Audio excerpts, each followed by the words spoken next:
I'm not ashamed to admit it. The main reason why I grabbed Ravva and the Cyclops Curse was A, it was cheap on sale, but B, it also evoked a Commodore 64 late era ZX Spectrum really polished vibe in its graphics and art style. And whenever something kind of throws back that, go back to the 80s heydays, but wear some rose tinted glasses. I'm usually up for that, and I was here. With Ravva, you play as VV from Final Fantasy VII crossed with Fantasia, is how I would describe the character's look. Traversing and doing some very basic platforming actions, killing some monsters, and getting to the end of each of the stages. There's 10 stages in all, although 2 of them are pure boss battles, and they go across 3 different areas. The game itself is very short and can be completed in under an hour, and you are running against a timer too, although timers seem to really take away a life from you and you just keep going if you miss the timer anyway. So as long as you've got some lives to hand, you're okay. There's a variety of different difficulty options here too, and that's just as well because the final boss is an absolute moose. I couldn't kill it. I went down to kids mode to kill it just so that I could say that I'd done it myself. But thankfully, Kids Mode gives you infinite lives, so you just keep spamming and spamming and spamming and you'll get there eventually. I don't know quite why that end boss is so ridiculously hard compared to the rest of the game. Shrug. Ravva comes equipped with 5 boosts, but actually they're just weapon attacks. And you need to shuffle between them because each one does something different. You have your normal kind of magical fire forward, which can be upgraded with a power-up. So that it kind of shoots out like a rainbow and is a little bit more damageful.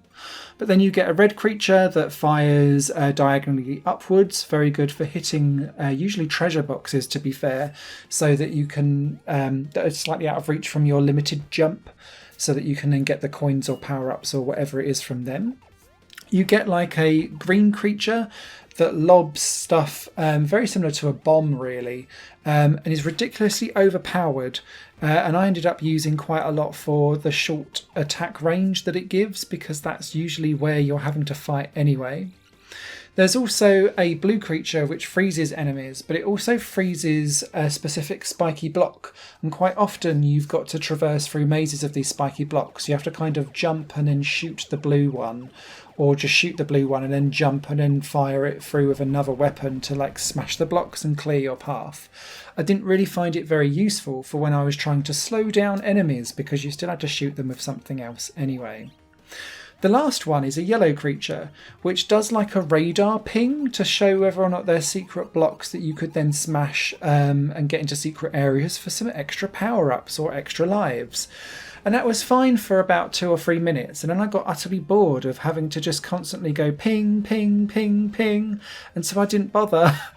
There was a trophy attached to it, and then once I'd done that, I was like, cool, I'm done with this mechanic now, it sucks. So I just moved on from it. Often you're having to battle in really tight spaces, which makes half of those weapons not really viable too. And so I ended up basically changing up between the green mortar attack and my normal like magic attack going forward, just depending on how close the enemy was.